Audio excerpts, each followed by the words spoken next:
আসসালামু আলাইকুম। সকলকে আমন্ত্রণ আনন্দ টিভি সংবাদে। আপনাদের সঙ্গে আছি আমি সুমাইয়া আজাদ। 7 বছর আগে এক নারীর সম্মান বাঁচাতে এগিয়ে এলে পরাণ নামের এক বখাটের হাতে গুরুতর আহত হন রুহুল কুদ্দুস বাবু নামের এক ব্যক্তি।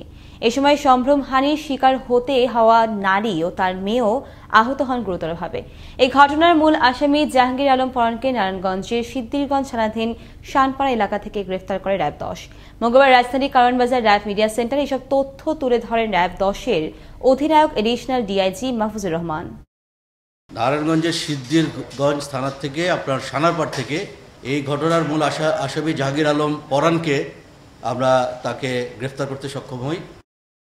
বিপুল উৎসাহ উদ্দীপনার মধ্য দিয়ে মঙ্গলবার সারা দেশে উদযাপিত হল সরস্বতী পূজা, যা সনাতন ধর্মাবলম্বীদের অন্যতম প্রধান ধর্মীয় উৎসবগুলোর মধ্যে একটি।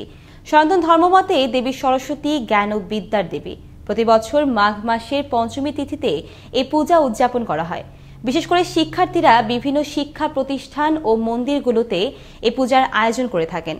সরস্বতী পূজা নিয়ে দেখুন মুসা মিয়ার প্রতিবেদন, জানাচ্ছেন মোস্তফা কামাল তোহা, ক্যামেরায় ছিলেন খলিলুর রহমান। সনাতন ধর্মাবলম্বীদের অন্যতম ধর্মীয় উৎসব সরস্বতী পূজা আজ ভক্তকুল শ্বেত শুভ্র কল্যাণময়ী দেবী সরস্বতীর আবাহন করে থাকে এই দিনটিতে।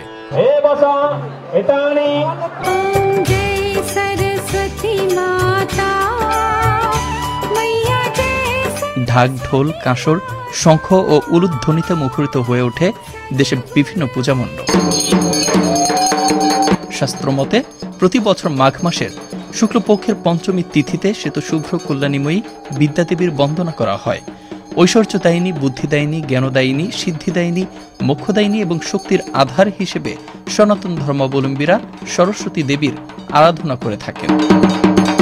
বিদ্যাদেবীর কৃপা লাভের আশায় রাজধানী সহ সারা দেশে মঙ্গলবার সকালে সরস্বতী পূজা উদযাপিত হয়। অজ্ঞতার অন্ধকার দূর করতে কল্যাণময়ী দেবীর পাদপদ্মে প্রণীত জানাবেন পুণ্যার্থীরা। বাচ্চার জন্য প্রার্থনা করলাম যেন বাচ্চা ভালো করে পড়াশোনা করে, আমাদেরকে সামনের যে পথগুলো আছে সেগুলো যেন ভালোভাবে চলতে পারি। সারা বিশ্বের মহামারী করোনা ভাইরাস থেকে মুক্ত হয়ে সকল শিক্ষার্থীরা তাদের জ্ঞান আহরণের জন্য বিদ্যাদেবীর নিকট আরাধনা করে থাকেন। করোনাকালে এবারে সরস্বতী পূজার আয়োজন হচ্ছে সীমিত পরিসরে এবং যথাযথ স্বাস্থ্যবিধি মেনে হচ্ছে পালিত। যারা পূজার্থী আছে সবাইকে আমরা মাস্ক পরে এবং স্বাস্থ্যবিধি মেনে পূজা অর্চনা করার জন্য আমরা বলছি মন্দির কমিটি। সনাতন ধর্মাবলম্বীদের নিকট সরস্বতী জ্যোতির্ময়ী অধিষ্ঠাত্রী দেবী। পূজা হোক আনন্দের, পূজার শাশ্বত কল্যাণ বয়ে আনুক সনাতন ধর্মাবলম্বীদের জীবন জুড়ে। উৎসবের রঙে রঙিন হোক সবার মন। মোস্তফা কামাল তোহা, আনন্দ টিভি, নিউজ ডেস্ক। ব্রাহ্মণবাড়িয়ার নবীনগরে পূর্ববিরোধের জেরে প্রতিপক্ষের হাতে খুন হলেন মিলন সর্দার নামের যুবক। সোমবার রাতে উপজেলার কৃষ্ণনগর ইউনিয়নের গৌরীনগর গ্রামে এই ঘটনা ঘটে। এই ঘটনায় অন্তত 10 জন আহত হয়। নবীনগর থানার ভারপ্রাপ্ত কর্মকর্তা ঘটনার সত্যতা নিশ্চিত করে জানান, ঘটনাস্থলে অতিরিক্ত পুলিশ মোতায়েন রয়েছে। শেরপুরে আধিপত্য বিস্তারকে কেন্দ্র করে 2 কাউন্সিলর প্রার্থীর সমর্থকদের সংঘর্ষের সংবাদ সংগ্রহকালে দুর্বৃত্তের হামলায় আহত হন শেরপুরের এক গণমাধ্যম কর্মী। সোমবার রাতে শেরপুর পৌর শহরের পূর্বশির এলাকায় এই ঘটনা ঘটে। এই ঘটনায় ক্ষুব্ধ সাংবাদিকদের অভিযোগের প্রেক্ষিতে 3 জনকে আটক করেছে পুলিশ। কুমিল্লার দাউদকান্দিতে নানার বাড়িতে বেড়াতে এসে নদীর পানিতে ডুবে মৃত্যু হল সাজিদ হোসেন শুভ নামের এক শিশুর। মঙ্গলবার সকালে উপজেলার কদমতলী গ্রামের গোমতী নদীতে এই ঘটনা ঘটে। গোসল করতে অন্যান্য শিশুদের সঙ্গে নদীতে নামলে আর তীরে উঠে আসেনি। পরে ডুবুরিদের সহায়তায় সাজিদকে উদ্ধার করে উপজেলার স্বাস্থ্য কমপ্লেক্সে নিয়ে গেলে চিকিৎসক শিশুটিকে মৃত ঘোষণা করেন। টাঙ্গাইলের ঘাটাইলে প্রতিপক্ষের কুড়ালের আঘাতে মৃত্যু হল ইউসুফ নামের এক ব্যক্তির। সোমবার বিকালে জমি নিয়ে বিরোধের জের ধরে উপজেলার মজমপুর গ্রামে এই ঘটনা ঘটে। নিহত ইউসুফের স্বজনরা জানায়, প্রতিপক্ষ আনোয়ার ও তার সহযোগীরা তাদের বাড়ির কাছে রাস্তা কাটতে ইউসুফ বাধা দিতে এগিয়ে গেলে সংঘর্ষ শুরু হয়। এক পর্যায়ে আনোয়ার কুড়াল দিয়ে ইউসুফকে আঘাত করলে গুরুতর আহত অবস্থায় উদ্ধার করে তাকে হাসপাতালে নেওয়া হলে চিকিৎসক তাকে মৃত ঘোষণা করেন। ঋতুরাজ বসন্তের আগমনে ফুলে ফুলে রাঙে প্রকৃতি সেজেছে এক অনবদ্য সাজে।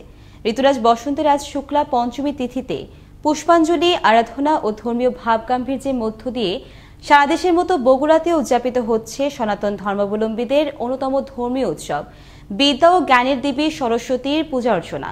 বগুড়া থেকে বাঁধন কর্মকার কৃষ্ণের প্রতিবেদনে দেখুন বিস্তারিত। সকালে সূর্য স্নানের পর শুদ্ধাচারে বেলপাতা ফুল দিয়ে মন্ত্র পাঠ করে অঞ্জলি দেওয়ার মাধ্যমে শুরু হয় বিদ্যা ও জ্ঞানের দেবী মা সরস্বতীর পূজার্চনা। অজ্ঞতার অন্ধকার দূর করতে কল্যাণময়ী দেবীর চরণে কৃপা লাভের আশায় ভক্তিভরে প্রার্থনা করেন সনাতন ধর্মাবলম্বী ভক্তরা। বিভিন্ন শিক্ষা প্রতিষ্ঠান, পাড়া মহল্লার মোড়ে মোড়ে অস্থায়ী মণ্ডপ সাজিয়ে এবং ঘরে ঘরে ধর্মীয় আচার ও বিধি মেনে অনুষ্ঠিত হয় পূজার্চনা।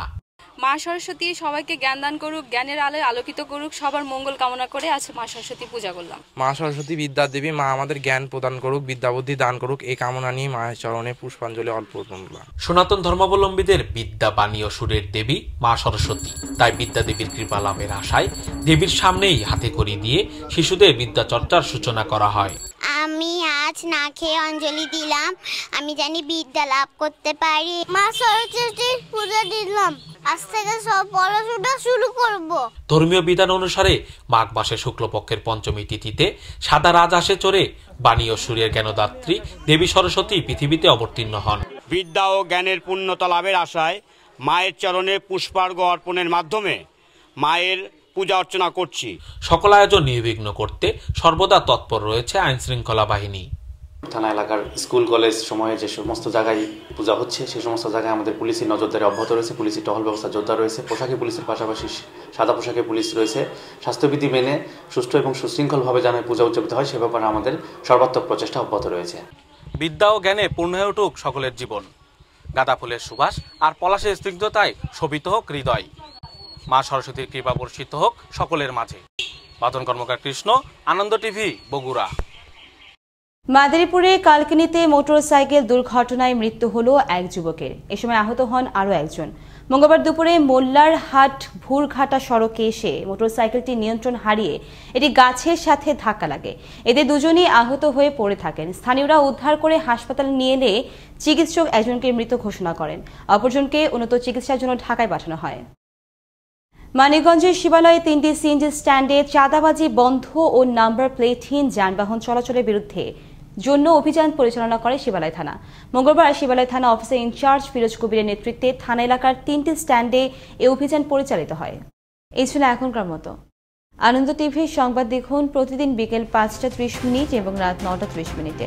আনন্দ টিভির সঙ্গে থাকার জন্য সকলকে ধন্যবাদ।